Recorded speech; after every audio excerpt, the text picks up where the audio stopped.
Uh, Rania, should we get started? Sure, sure. Welcome, everybody. I'm Rania Francoeur. I work with Randall at the Brain Trust Professional Institute, and we've been doing these pop-up monthly small group webinars, and it's great to see some new faces, some familiar faces, so good to have the group together. The idea for this month's topic, the idea of advisory boards, sort of came out of, the relationship that we have with our coaching clients who often don't have advisory boards, and what is the different roles that a business growth coach plays versus an advisory board. So we're going to flesh that out today. Those of you who don't know Randall, many of you here already do. He's founded several successful startups. He held a long-time position at a Big Four consulting firm. He was a senior executive at an American public company, and of course, acts as a board member, so we can speak to both sides of the coin here. And Randall, of course, continues to keep speaking about business growth strategy. AI now, it's a big topic. And he works with me to develop our continuing professional development impact programs at the Brain Trust. So we're going to start off with Randall's going to, lay the land for us, talk to us about advisory boards, and then we're going to flip into some Q&A, and we're going to get to the ones in the chat. And also feel free to come off mic and join us during the conversation. Over to you, Randall. Wonderful, thank you. And let me just share a little bit. Oh, there we go. And maybe I can make myself a little bit bigger as well. The wonderful world of technology, where we all would have had to actually go somewhere beforehand. Now we could just sit in our offices and actually have this kind of conversation as well. So advisory boards. I'm going to try and flip through some of these, a little bit more quickly. And the reason why is because I think most people understand, for organizations, and I know there's really two types of advisory boards we're talking about here. Ones that are for private enterprises, small, medium-sized businesses, and those advisory boards are what I'm talking about sort of right now. And there's another kind of advisory board where you'll set them up to help on a particular task. It might be for product development or entering a new market, or a particular type of group that is actually that you want to learn more about, younger people, elderly, whatever it is. And then, of course, there's advisory boards that may be part of a not-for-profit. And there's a whole bunch of reasons why you'd want to do there. So whatever angle you're actually coming from, I hope that you'll be able to get some of the bits and pieces that'll help. I know as a leader, there's all kinds of things that are happening, and the question is, well, how do you solve them? And it's actually not so hard. Every leader has got their strengths. Some are better at marketing, some are better at accounting, finance, others are better at people or operations, etc. But it's also true that every leader is almost built for a certain size of an organization. So, for example, the leaders who are great at bootstrap startups probably would not feel so comfortable running a public company. And a leader who's busy with a 20-person firm probably is not as tooled up to do so for a 400 or 500 person. So as the organization grows, the job of the leader changes, and the types of structures that they need to put around them has to actually change as well. They're constantly reinventing. And you reinvent from all kinds of places. The experience, and you get input from employees and friends and family, and of course there's the old gee, let's use Google to do a search and figure stuff out. Well, thank you very much. Google's kind of old school. If you've got ChatGPT, you could use that as well. And yes, let's figure out how to change the sync using fix the sync using YouTube. And gee, we can use YouTube to learn about how to address a certain business topic. So as leaders, we're looking at all these kinds of things. Yeah, professional development is actually pretty important as well, as is coaching as well. But unless a leader is able to reinvent themselves, have the success at the next size or complexity of the organization, oftentimes there's a gap. And that is where an advisory board can play a role. So, before I sort of go forward, I think it's useful just to sort of, point out that there's the difference between an advisory board and a corporate board. So I sit on some corporate boards. One of them, interestingly, is going public in a very short amount of time. And on a corporate board, you've got fiduciary duties. Okay, you owe a duty to the shareholders and perhaps other stakeholders. You represent shareholders. you know, your job is to make sure that the strategy is aligned and the management's job is to execute it. And that's a traditional corporate board. In a certain sense, not-for-profits take some of that as well, although there's some very, very big differences there as well. But there's a reason why an advisory board can actually, there's reasons from the corporate world, if you will, that and the not-for-profit world that an advisory board can actually help. So that begs the question, well, what's the role? Okay. And probably the most important and what I was speaking to before is it's a wider business trust. Whether you're excuse me, looking to reach out to a particular demographic, you're starting a new business, or excuse me, you're trying to fill in the gaps of really what you're coming. That's kind of what I mean, that you could pull on other people. It can help you manage perspective in times of change. And there's certainly been change in the last several years, and there will be in the future as well. Maybe for the first time, if you're a growing business and you're the solo CEO, or maybe there's just two partners, this is a way to build in some more accountability. Certainly strategic planning, it's easier when there's more people to give their perspective on that as well, and arms and legs that may actually understand your business a little bit better. Probably the most important for a growing business is the question of allowing the CEO to learn what it's like to actually work with a board. Okay, and therefore putting in that structure of another layer on top. Okay, and building the experience, learning about how to interact with the board. While it's not a pure corporate board, it helps teach, and it's almost training wheels, if you will, for what's next. And finally, whoever's on the board, their names give external credibility. And for some boards, this is the number one reason why they do it. And then they find out later on that it's all these other reasons that actually make a difference. So the question of how do you choose the advisors is come up several times with my clients. And it's also come up, when somebody's tapped me on the back. So, I don't think this is really rocket science. It's really not so hard. Different experience than your own. That's a pretty obvious one. You want to fill in the blanks and you want to sort of use that experience to make a difference. Number two is there's no conflicts of interest. Now, a conflict of interest, you're not going to put a competitor on, most likely. That's one thing. But how about a regulator if you're in a particular industry? Is that something that would, mean that there'd be a lot of recusing of themselves? Not family and friends.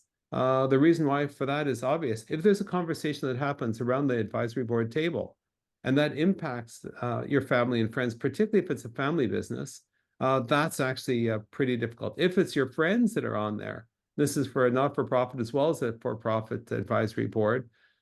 What happens if you gain the advisor, but you lose the friend?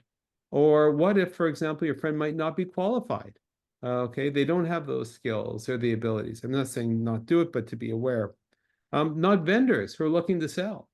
If, for example, all the people who are on the board are not being paid, excuse me, and I'll say a little bit more about compensation a little bit later, but if they're not being paid, they'll think that it's a business development opportunity. Of course, not everybody will do it, and the better people will not be so explicit about it, but if there's value to their time, surely they should actually get something.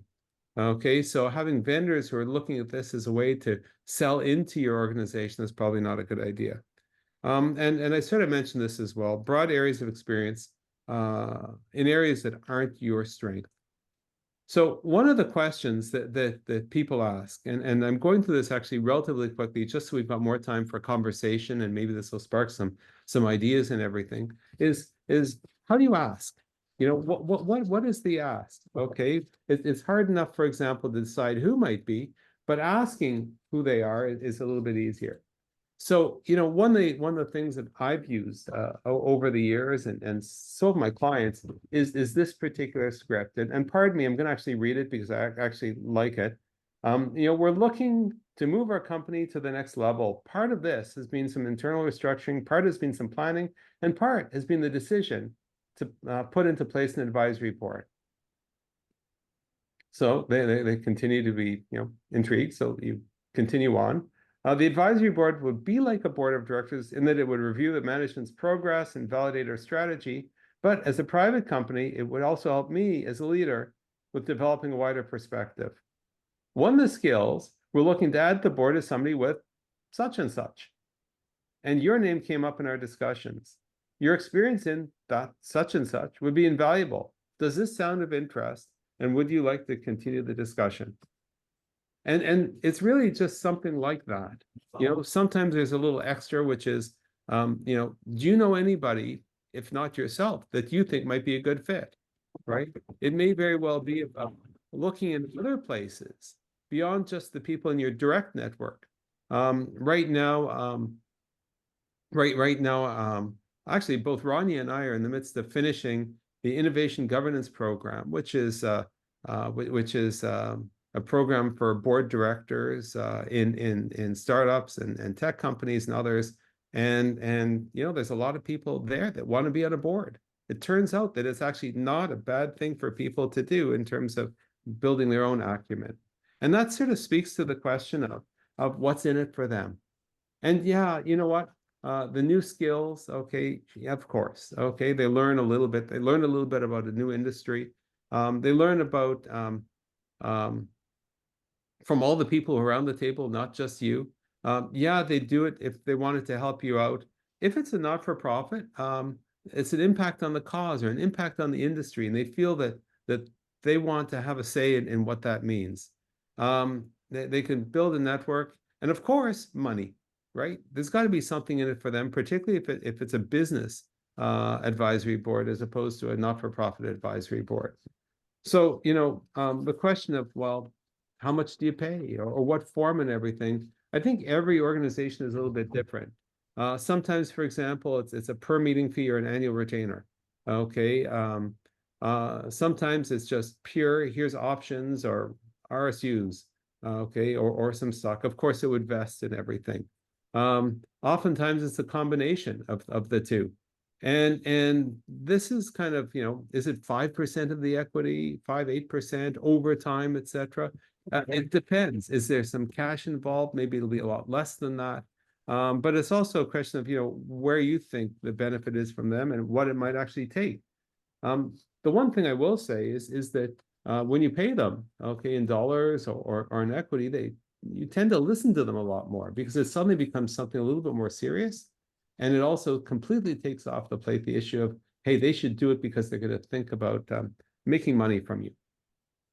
So when you have an advisory board, and there's a whole bunch of different agendas, but here's one that I found really, really works well.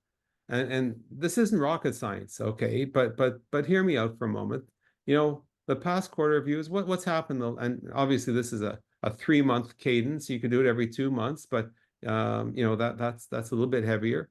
I wouldn't do it any, you know, less than, you know, every 3 months. Otherwise, people will become disengaged and it'd be a lot tougher. There's no continuity. So, you know, at the very beginning is what's happened the last quarter. Okay. The second part is what's upcoming. This is what we're hoping to do. And then the third part is a conversation about what you just talked about, the first past quarter review and the upcoming objectives. Okay. And that's where there's a little bit of conversation, a little bit of, you know, good questions asked, ideas, etc.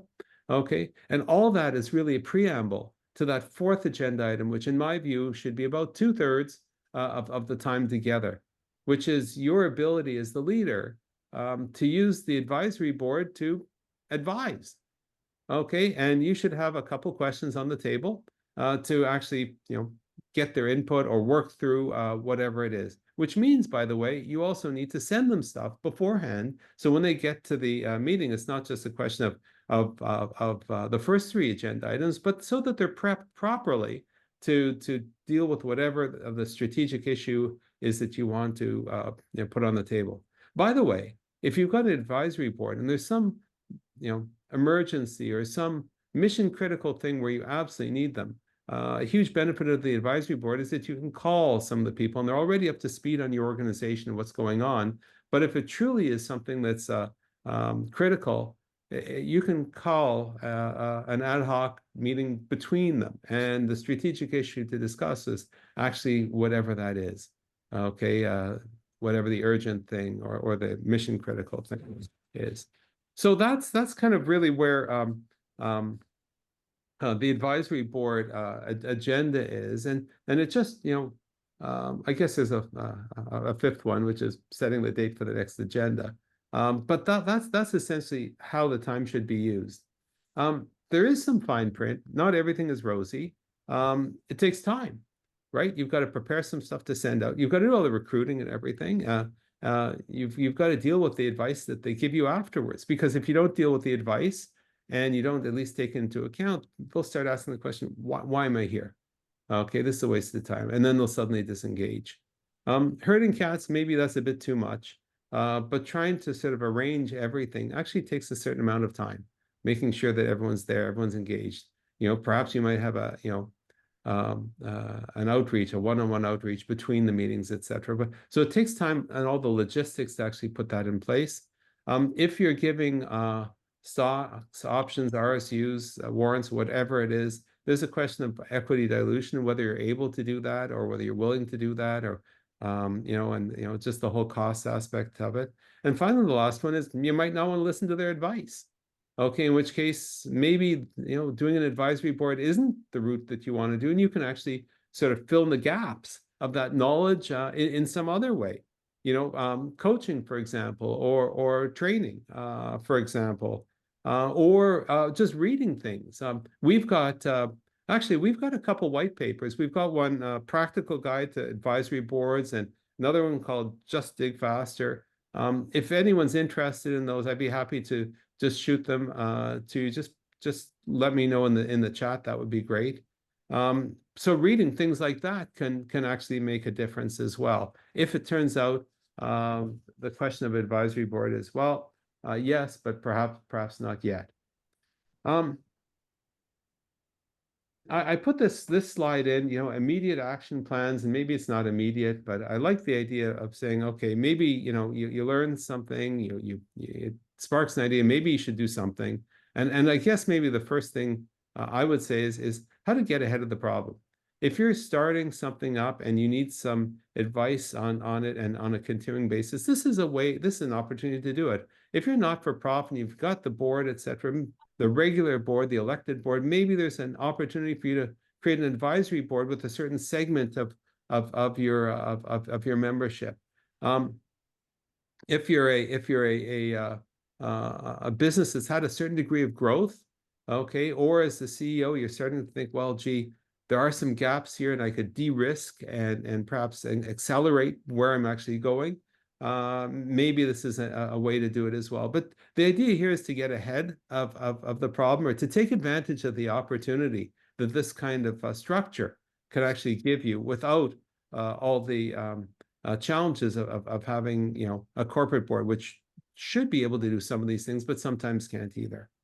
At the end of today's session, we're going to open it up for some Q&A and conversations in just a moment.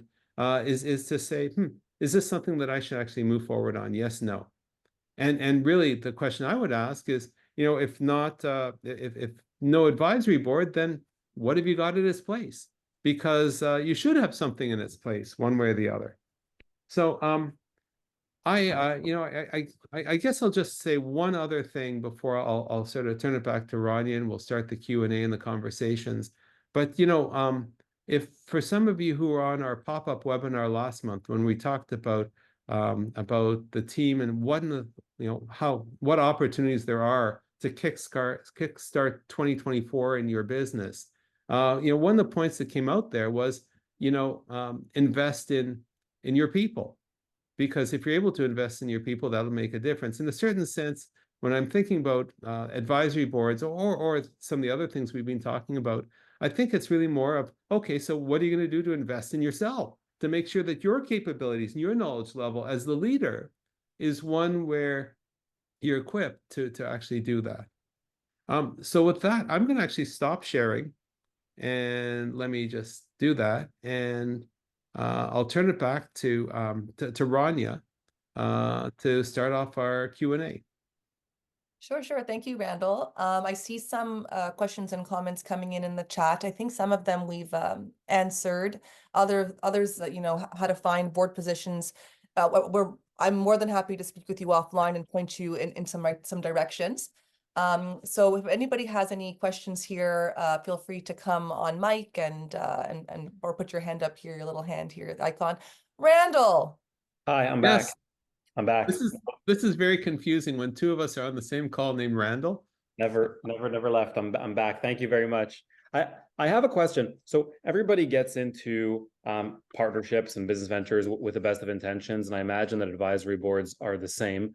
You talked a bit about onboarding advisors. What about offboarding non-performing advisors when it's not a right fit, or for all the reasons you would want to say not? Randall, that's an excellent condition, and you always start at the end by looking at the beginning, right? And so when it comes to onboarding, and I didn't mention, I'm really glad for this question.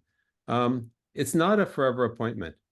Okay, what you probably want to do is you want to stagger people. So some people, you'll say it's a 1-year appointment with an option for a 3-year renewal. Some people you'll say it's a 2-year appointment with a 3-year option to renew, and the other people it's 3 years. And that way, at the end of the 3 years, okay, it's thank you for your service, or after the end of the 2 years and 1 year. Okay. What you'll want to do is you want to put the people who you think are a little bit riskier in terms of their performance and their impact as 1-year appointees. Because at the end of the 1 year, you're going to say, thank you very much. Right?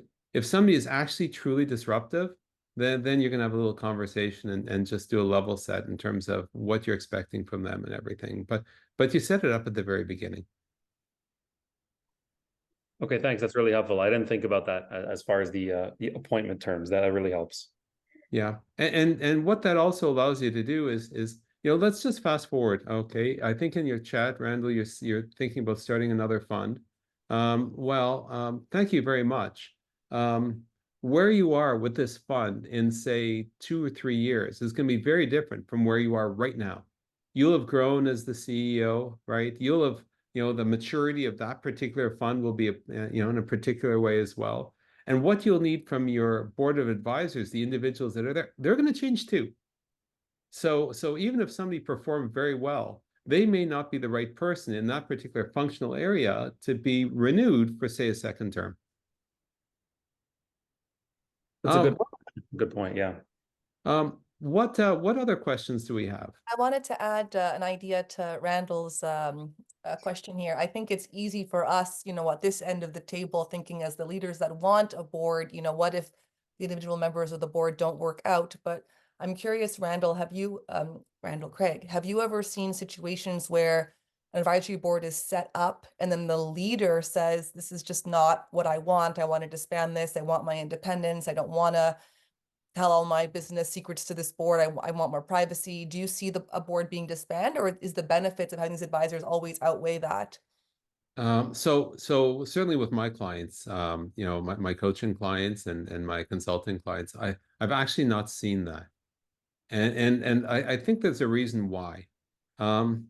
If you want to do this, you have to be pretty invested in it. So some of my clients, just as an example, say, I don't want an advisory board. I just prefer to pay you as a coach, Randall. You're my one-person advisory board, and that's it. Okay, that's fine. Okay. On the other hand, I'll be with a client and I'll say, this is something I think you need to do, and here's the reasons why, and here's the benefits, et cetera, et cetera. And if there's no take up on it, and they've read the Practical Guide to Advisory Boards white paper, and it's just keep digging, and they say, no, it's just not going to work, and here's the reasons. Okay, they're probably not going to start it in the first place. I've not been in a situation where I've seen somebody start one. I can imagine it'll happen, but I think that the reason why it's not successful is because they didn't know what they're getting into in the first place. They didn't set the terms of reference particularly well.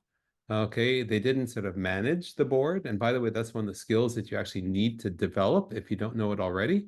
So it's new for everybody. Sometimes some of the things like those white papers are training wheels, or speaking to somebody, or training on this kind of thing is helpful, but they got to be invested from the very beginning. Very fair, very fair. Any other questions? I have some myself here, some that we thought about. Okay, it Yeah, looks hey, like David. Rania and Randall, you know, you mentioned not using competitors, not using vendors on your advisory board. What's your opinion about using customers on the advisory board? Huh, that's so really, you know, I used the word just in the last question, charter. What's the charter that you've got for your particular advisory board? Okay, if you're a small, medium-sized business, the charter is to sort of act as almost a proto board of directors with no fiduciary duties and, you know, all the stuff that I was talking about. If, for example, you've got a customer advisory board, or if you're an educational institution, an alumni advisory board, you know, well, guess what? The alumni advisory boards are all about fundraising, right? That's what they're all about. Okay. A customer advisory board is a mechanism to pull, okay, feedback so that you could put that back into the system. It's used for product development. Okay. It's used as almost a focus group for, you know, market research style. Okay. It may be also used for, I don't want to say business development purposes, because you can say, well, we're going to get people on an advisory board, then we're going to sell to them. Okay, that'll never work out well. Okay, there's got to be something for them. So as customers, what are you going to give them? So for example, it might be early access. It might be to products or services. It may be a discounted beta partner, okay, on something that you want to, you know, shake the problems out of. It may be a tour of the factory, or some time with an engineer, or somebody who's actually involved that normally they would never get access to. Okay, so you could think about, David, the kinds of things that would make more sense in your particular case, but it's defining what that charter is at the very beginning, the purpose of it, that'll help you determine who that you want on it, okay, and what their role and also their agenda as well, and you know, determine what's in it for them. Also, add one other thing. When it comes to customer or client advisory boards, there's a concept in marketing strategy called personas.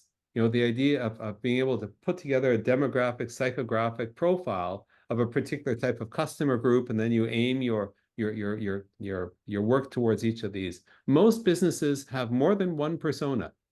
So one of the things that you might consider doing is actually having a large customer advisory group separate from the, you know, small customer or the early stage or whatever it is. Okay. If there's a massive difference in your geographies, you sell into North America, but you also sell into, say, Japan. You might have a Japanese customer advisory group as well as a North American one, right? So it all goes down to what you want to get out of it, okay? And that sort of helps figure that out. It's a good question. Can I add to that, or add to the Yeah. question? You know, when David, you said, can you have customers on the advisory board? When I think of an advisory board, Randall, I'm thinking of like a lot of transparency. They're seeing all the fires in the kitchen. And my question is that sort of what you want your customers to see? I sort of like the way Randall, I mean, I don't know if David, you meant having it as like having people to be your focus group and maybe honoring them with this title of being on a board, but I can't imagine wanting to get I feedback think from my customers, how to do my job and how to lead my team. so. So you're absolutely right, Rania. I mean, you're absolutely right. But let's face it, you know, if, for example, David's or anybody's company is you know what, the people who are going to run this is the chief revenue officer, okay, and you're using the board to help co-develop, okay, or co-create something, or help you figure out a whole bunch. There may be a lot more openness as opposed to glorified focus group. On the other hand, you could use the same term exactly as you said, exactly with the let's honor them with the title, but really it's just a focus group, right? Yeah. So really can be everything. Obviously, if you're the CEO, what you're talking about in this very rarefied little chamber is going to be very different than if you're much further down the organization, or if it's a functionally driven advisory board for that purpose. So, make sense? Yeah. Who's next?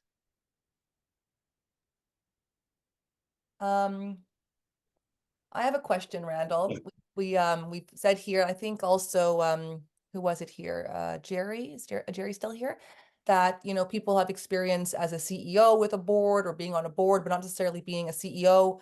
What do you wish, you know, CEOs knew about board members and board members knew about CEOs? Like where is there disconnect that we could smooth out? I think I think that this speaks to when you're actually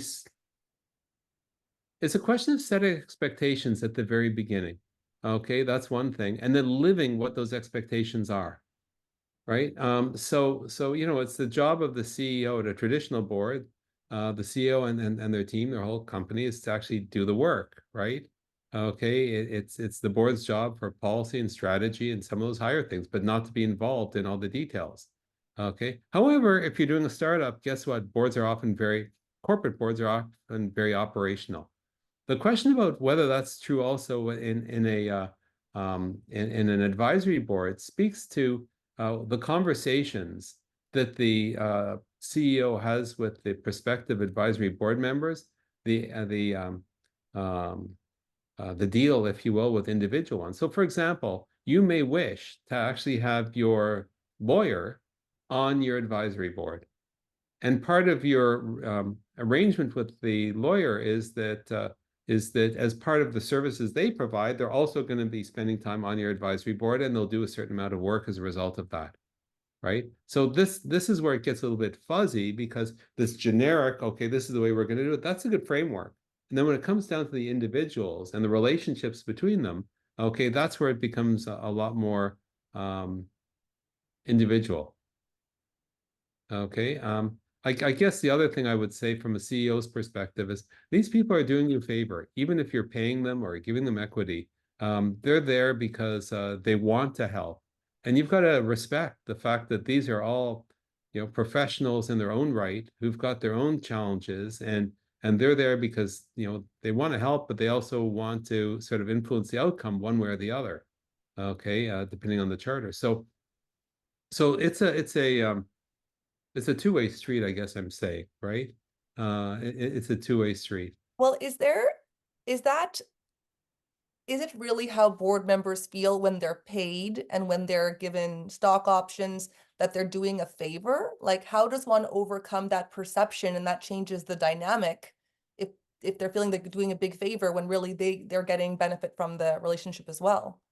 So this is the problem when you have very, very smart people that work with you as colleagues, and they ask great questions and call you out on it. The answer is actually, again, Ron, you're right. Okay. But you know, the fact that they're there, even if you pay them, they're there because you asked. So there's almost a bit of a duty sort of there. I don't know if favor was the right word for me to use, but No, I there is. think it's a fair perception. I think people on boards feel like they're the giver. I think. Yeah, yeah, and you know, honestly, the comp is a secondary thing. Hey, I just saw there's a few questions in the chat. We want to make sure Sure, we get to I'll some read of it those as here. well. Gabriel, you're welcome to come on mic and ask your question. Gabriel asked, based on your experience, what is a reasonable range of equity that would be available to a board in an early stage for profit startup? Range of equity for the board and also by individuals, so that we can plan for how many members would make sense to start with. Yeah, so certainly early stage startups, there's no money, right? And any board member who says they need money in order to be on the startup board doesn't understand the mechanism that every dollar out of the actual business means less to fuel the growth. So what typically would happen there is they would be given RSUs and options, and those would vest over 1 or 2 or 3 years. Excuse me. And if there's any very specific consulting contracts, they might get that on top. Okay, if it's come up. Range, yeah, it'll be 5%, maybe 10% for all directors. And every year there'd be another grant that might also vest over the next 2 or 3 years. In my cases, you know, there's been a question of is there a reason because of certain corporate events, et cetera, that you needed to use them an awful lot more than what was expected? So there might be a special grant that doesn't vest, just to recognize the fact that everyone on the board is spending a lot more time. But generally speaking, that.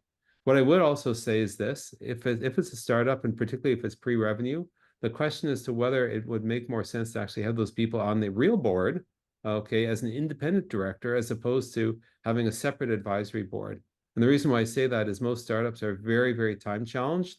And if the actual corporate board is a little bit more active, okay, which often is the case with at least startups I've been involved with, then having a second advisory board might be more difficult. Okay, it depends on what you want them to do as well. Gabriel, does that answer your question, or is there a supplementary? Okay, he's I there, have a but question, Randall. yeah, If I'm for sure. understanding correctly, you're saying it's normal range to offer advisory board members 5 to 10% I would say 5%. of the company. For that amount of equity, wouldn't you have somebody buy in as an investor? Like, let them pay for their 5%. Let them have a brain, give their opinion, and pay for it. Why would you give that away? So probably if you're a startup, you've probably been asking for funding as well. Okay, and so that's kind of where you got your money, and who knows where you are, like how early stage you are and everything. The fact of the matter is there's If you just give enough equity to your investors, you're going to give up more equity to your advisors. I'm saying, why so, wouldn't the startup double up?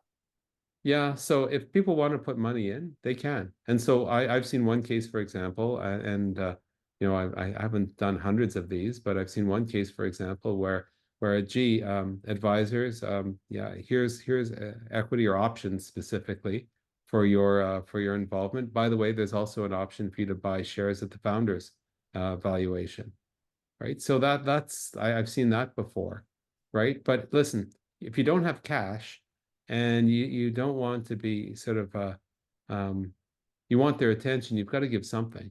And giving people options, it doesn't really dilute you until there's some growth. And if there's growth caused by the impact of the advisors, it's not a bad deal, right? So there's a difference between giving shares and giving options anyway. So that's how that one is typically resolved. Any other questions? Any comments?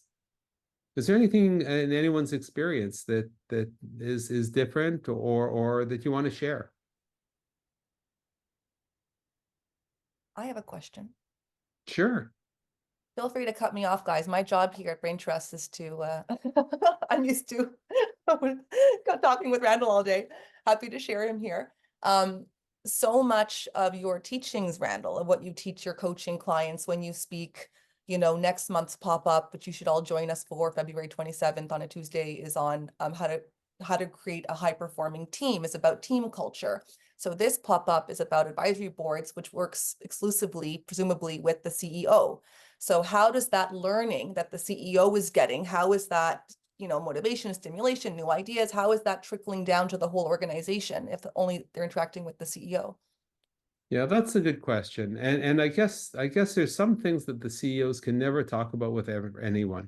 Okay, for example, an idea is kind of half-baked, and they wouldn't mind actually getting some of the feedback, you know, before it's sort of, or maybe, for example, there's a pivot in the business. They don't want to be talking about it with everybody, so they've got the advisory board for it. Or maybe there's a transaction, or a potential transaction, or some strategic change, whatever it is. There's that conversation that goes up, right? But after that conversation goes up and the CEOs has got all the information they need, okay, at that point, that'll change the operating plans. It'll change the interactions. It'll make, and that's where it sort of flows down, right? And so it's not directly correct, but the output of it certainly will.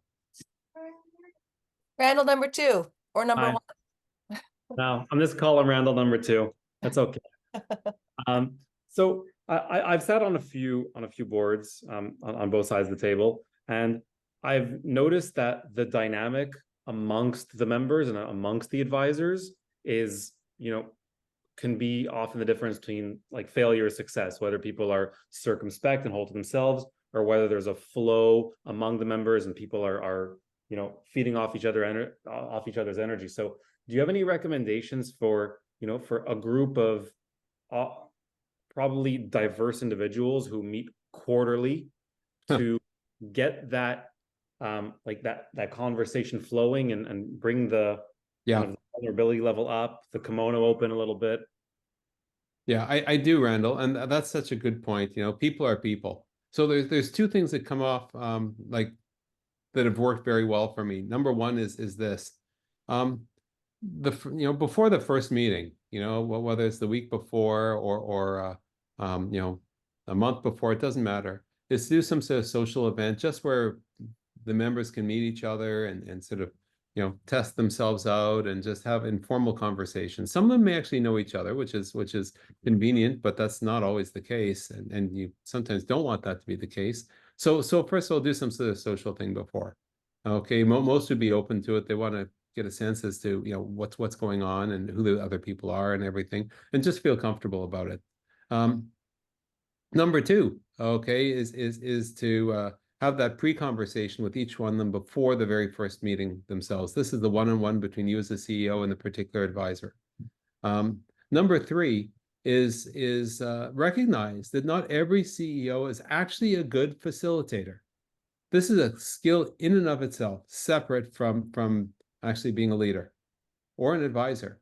So if you feel that you don't have those skills, or if what you're doing is that important, okay, you should actually have a facilitator actually running those meetings for you. That way, okay, you can be a full participant rather than wearing the two hats of facilitator as well as CEO, right? A disinterested one. So I've done some of that facilitation before. It's worked out very well. But most CEOs, if there's a problem, they figure it out, right? And well, I can facilitate. And it takes a certain degree of humility for somebody to say, okay, listen, if we're going to do this, we're going to find a way to actually make it happen.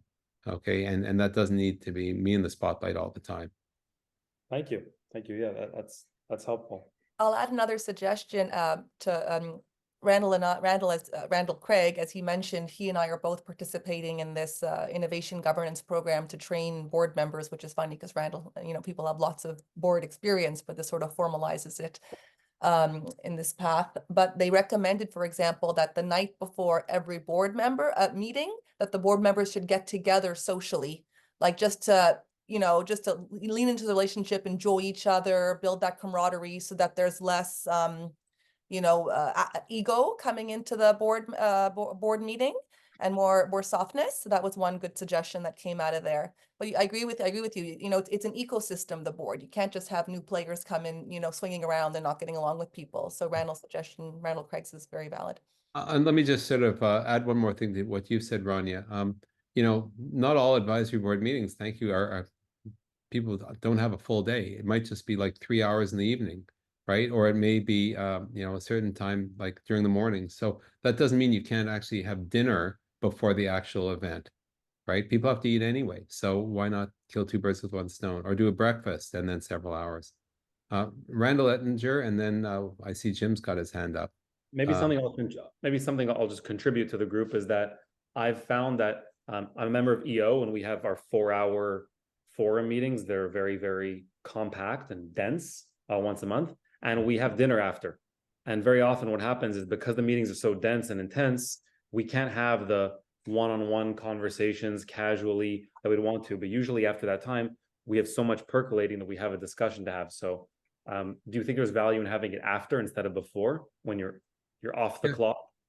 Actually, I think there's some stronger merit for that if it's just going to be like a 2-3 hour meeting and everything. Because you know what they say, the meeting after the meeting, that's where all these conversations happen. The one thing that I don't like about that is this.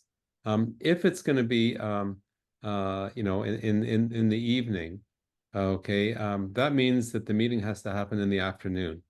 And you may run into some logistical issues with respect to people actually being available. So if you have a meeting between 5 and 8, then dinner at 8 o'clock, 8 till 10, that might work. Okay. I think it just depends on the group. I think also, like, the decisions are made at the meeting, and the discussions and, the passion people feel for their subject. There, any amount of board member bonding is valuable, you know, before or after. Jim, over to you. Afternoon from Ottawa, Ontario, Canada. Thank you for the opportunity. I'm here too. I come at it from the not-for-profit perspective, specifically the industry association world, though I have sat on 3 other boards. Some of the stuff that I'm hearing about, we in the not-for-profit association world are already doing. So in some way that we're actually leading maybe the SME for-profit sector, getting together as boards socially and preparing notes and managing the board. My first CEO job as a real CEO in an association, my chairman said, Jim, your job is to manage the board. We are cats. Good luck. And he walked away. There is a lot of truth to that. I can attest to that. I just want to say, though, I have actually in my previous association to this one used a very small advisory body, and it was an advisory body to me, totally separate from the board, and they never addressed the board whatsoever. And in fact, at one point I did float the idea, and because both of them were lawyers, they felt that they might be somewhat conflicted professionally. So there is some merit in, I think, Randall, to what you have said about scoping out what those terms of reference are for the group, regardless of the size. And these people were not being compensated in any way. And I certainly did benefit from the respective networks. I have found it for myself that oftentimes this advisory body specifically that I put together, which was a first for me, it was someone that I could talk to be honest, and bounce ideas off of, because when you're in a smaller organization, sometimes you find yourself you don't want to talk to. And someone that if you talk to them, you're worrying about what's going to happen later. Whereas this advisory body I put together, and was with some help, that there was someone that I could talk to and just say, hey, my head's going this way, and they'd pull me back into here, and they said, Jim, have you thought about this? Have you thought about that? So I've used one before. I think it was a great benefit to me. I'm participating today because I learn a lot from private sector. You know, we have the same, my board has the same fiduciary responsibility to the corporation, because our corporation is in law, a person in law, and it has rights, and the board must respect those rights. Yeah. And, you know, I spend a lot of my time managing my board, and we're actually putting the board through some training next week. But I've used them. I just want more of a comment than a question. And will I use them again? Maybe. We'll see. I'm not sure yet, but I appreciate the opportunity, and thank you. Yeah. Thank you, Jim. Thanks for sharing, Jim. Flavian, over to you. Oh, we You're can hear you. muted. Come on, Mike. Sorry about that. I always do that.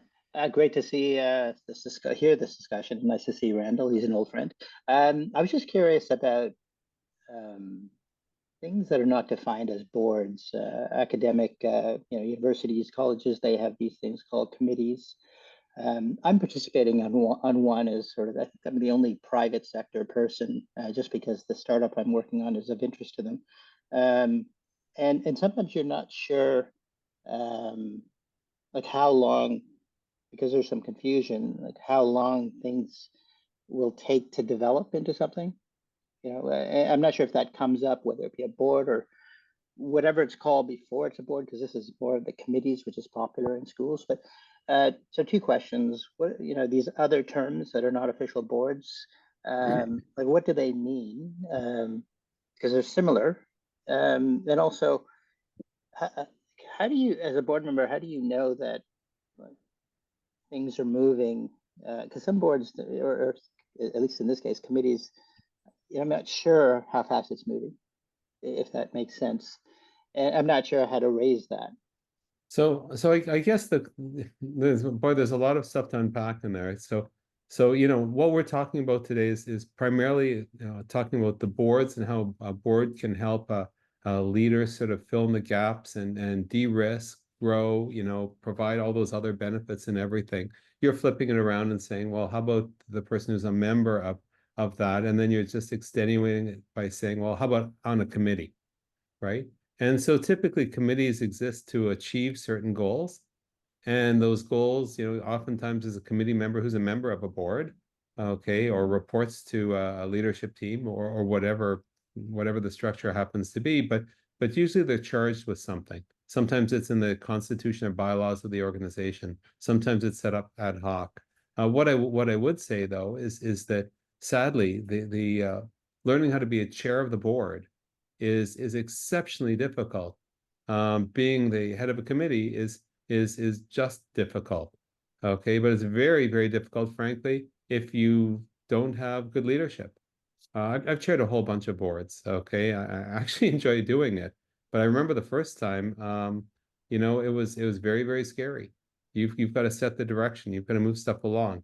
Okay, then with the advisory boards, what we're talking about today, effectively, the chair is the CEO unless they hire a facilitator, right? But in your particular case, where's the direction coming from that committee? Why would you be part of a committee, frankly, just so that you be part of a committee unless you know what the committee is seeking to actually achieve, right? And if it's not happening, this is the time where you, Flavian, who's a pretty sharp guy, can go to the committee chair and say, listen, you know, we're doing a bunch of things here, but what's the overall goal? What are we hoping to achieve? What does success look like? You know, what's the role of everybody on the committee? What's the expectation with respect to how much time people are going to be putting on? It's very easy to sort of cast your net looking for volunteers, or it's very nice to be asked, etc. But why are you being asked? Okay, what are they hoping to get from the input that you provide, and what's the output of that particular committee? So, for advisory boards, usually they don't have subcommittees. Usually, okay, if there's something to be done, the CEO will typically say, okay, well, we're going to take it and they'll get some employees or consultants or their coach or whoever else to help. But I hope that sort of answers a little bit for you. It does, thanks. Okay. Rania? Anyone else have any questions? We're coming up on the hour. We're happy to stay later. If there's more questions, we're happy to stay on the call longer. But just making sure everybody, if you have any questions, if you have to leave for a 1 p.m. Any thoughts? John, Yocheved, Gabriel, Michelle? I have a hard stop, but I just want to thank you very much, Randall. And thank you, Rania, for your facilitating. A lot of stuff percolating over here, so I really appreciate it. Thank you very much for your time. Yeah, good on you for coming with that baby. Glad to see the little one. He's a full-time job. It's great. Thank you. Take care. Bye. Okay. So, you know, Actually, can I ask a question? yeah, for sure. Yocheved, is that Okay. you? Yes, I can't go on camera, but I'll be on audio. I'm so happy you joined. That's okay. Sure, go ahead. So I'm working on starting a business that is right now it's in a research phase. So it technically is nonprofit because it's not profiting now, but eventually will. And what if you want your advisory board to simply serve a purpose, which is that when investors want to invest in this company, they see a whole bunch of qualified professional people on this board. So you're not necessarily needing their input, but you do want to show your investors that you have people who are maybe overseeing or involved in and giving their input from their professional fields. Is that like a disingenuous way of putting together a board? So let me just share a few of my sort of thoughts on this. Number one, if you're not a not-for-profit, you're not, okay, the term we can use for this is, it's actually a real term, it's called pre-revenue. So right now you're pre-revenue because you're not selling, you're just, you know, in the initial stages, etc. You may not have even achieved product market fit or any of the other sort of, you know, milestones that you might want, right? So given that, people are very well, let me talk about myself, okay? I don't let anyone use my name unless I'm actually behind it and I'm willing to give my name for that. And, you know, I'll do that to, you know, maybe a friend or two as a favor. I'll do that in the charitable work that I do. Okay, but for other businesses, there's got to be something in it for me. Otherwise, why do you want to use my face? Why do you want to use my name? right? Because what if the goal of your entire business is to actually help people in an extremely beneficial way, that like in the field of medicine, where it will drastically improve people's lives. Yeah, and but there's I don't have any problem with you using everyone's name, okay, and having like a very, you know, appropriately recognized or accomplished number of people on your advisory board, right? That's a good strategy. My question is what else? If these people have agreed to give you their name, maybe perhaps they can give you some of their expertise too, right? Because Right. you know what you're going to want to do with this group of big names. Some people you might want to use them because they're smart people and they've done stuff in business. Other people, they've got connections into a place. So you want to be able to call them up and say, I know that you're connected into such and such. Is there any way that you could help introduce me to the following 5 people? Right. And so unless you actually sort of bring them on de facto onto that advisory board and have them emotionally engaged to at least a small extent in what you're doing, okay, and you prove that you're worth them giving you their name, it's unlikely that you're going to actually be able to use their real reputation as opposed to just their name, right? To get them to agree to that is really half the job. And I think you're missing most of the opportunity for having those people on, particularly if you're raising money right now. Right. Okay. Thank you. That was very Yeah. helpful. Yeah, and I say that, you know, one of the things that I'm doing actually, it's just about to close the funding is I'm a venture partner in a VC as well. Right. And one of the things I've done is I've looked at a bunch of pitch decks and they're saying, oh, that's a big name. What's the involvement? And the first thing somebody says, well, they're part of our seed round. Actually, they wrote a check. And others, it's, oh, they've been advising us on product development, or they've been doing this, or they sit on this, they do that. And so the fact that they're actually on it and semi-involved, even in a small advisory board kind of way, is far more valuable when people actually ask questions about why. Or God forbid they actually call the person and say, how are you involved in this this new entity? And they say, oh, I don't know, I'm just giving somebody my name, right? You don't want that. You want them to actually say something nice. Does that make sense? Yes, absolutely. Okay. Okay, wonderful. Rania. I always have questions for you, Randall. I can keep you here another hour. I can keep going. Anyone have any other questions? A question that I have was sort of related to some of the things that came up here, which is, you know, if you're paying your advisory board members and, you know, there's terms of what's expected of them, you know, with a traditional corporate board, you know, they're expected, you know, obviously to come prepared, but they're also devoting time to certain initiatives that they're working on. For advisory board members, is there a range or of what's appropriate or not appropriate that you would ask them to do? Like, would you ask them to sort of mentor or work with other people on your team? Like, considering you're paying them, can you set those terms No. up? Well, if you're paying them to do that, but you bring up a good point, that you know, you're paying them for their time, expertise, name within the confines of the advisory board. So, for example, a lawyer could be the secretary, taking minutes of the actual thing. That would be kind of covered, if you will. Calling up somebody in the middle between meetings, saying, "Hey, I got a situation. What do you think?" Okay, that would kind of be covered. But as soon as you get them to do something beyond that, okay, then you gotta pay their rates, right? And it's sometimes better actually to pay their rates than somebody who doesn't know intimately what you're doing. It's Jerry Suker. I think, you know, a lot of us, you know, sit on boards or sit on management committees, sit on executive committees, you know, help out on advice. And it's trying to separate what an advisory board actually does versus a board member. And I think you've articulated the fact that, you know, one is running the business, helping run the business, one is advisory. And it doesn't matter if it's an advisory to an individual or an advisory board to the whole group. And by the way, I've enjoyed the discussion, and I'm having a problem with my computer. Otherwise, I put my face on there. But I am dressed and I'm not in my pajamas. So, but it was good. Thank you, Randall. Oh, you're very welcome. And by the way, Jerry, you know, I'm still a very happy client of your firm. So thank you Oh, for great. doing Good, good. great work, and love to actually just have a Zoom coffee with you at some point, Okay, just to hear what's going on. That's Uh, great. I'm around. I'll reach out for you for sure. I'll actually Super. put Randall's link in the chat, and anybody who wants to book with Randall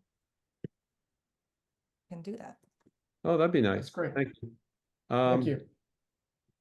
I see, John, great guidance on what's important, setting expectations, ground rules for board's expectation. Any other comments, either in the chat or verbally? I'd be very open to them. Yeah, I think along with that was the term limits and kind of staggering those terms and setting that up. That's a great way to avoid hurt feelings, right? If there's not a good fit, or just to get new voices into the advisory board. So, yeah, thank you. Good information. Thanks for your questions, David. Thank you. I'll ask one more question, then we can finish up. My question is, when we think of advisors and advice, and we think of experience, we want those experienced board members, you know, we think of more senior, more mature board members. But, you know, so many, you know, products, tech gadgets, so many things out there, you know, appeal to maybe a younger market. Is there a chance if you stack your board with these experienced people, you're sort of missing perspective? Oh my God, what a great question. What a great question. And I'll tell you something. If you really want that monoculture kind of worldview, you will just stack the board with people exactly like you. Okay. And if you actually want to be open to other ideas, you'll have all kinds of different folks there, different ages, because that'll get you a different generational perspective, different geographies, because that'll do the place. How about different cultures, right? How about different races or gender, sexual preferences? Like, name the dimension, okay? If everyone sort of thinks the same, sees the same, coming from the same perspective, where you're doing yourself a disfavor by just having all of just one, rather than being a little bit more diverse on as many dimensions as you can. Go ahead. We are all with you. We're all singing the same song. It's time for diversity. But how does like that ecosystem idea fit in? If everybody's so different, like where's the commonality? Like how do you create that common culture on the board? Is there any? Yeah, there's two things really. Sometimes, okay, we don't look hard enough for those diverse voices that have got the experience and perspective you need, right? And I don't mean like 30 years of you know, business growth experience or something like that, but just the particular experience. Okay, so we need to look a bit harder. Secondly, you know those Venn diagrams where there's like a bunch of circles and there's one thing in the common between them.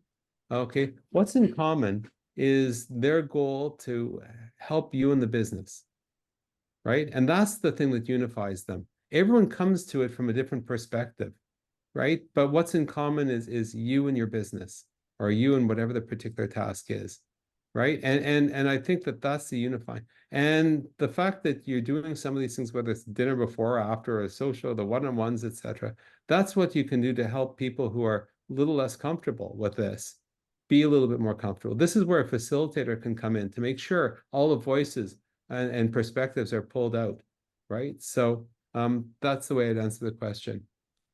I think we got to get going, Rania. This has been fun. Mark, Yocheved, Catherine, Michelle, Jerry, wonderful meeting you. If I hadn't met you before, okay. Thank you very much. It was Yocheved, really informative. I'll see you soon enough. Yeah, see you Yes. in the meeting. Bye, everyone. Thanks Bye-bye. a lot.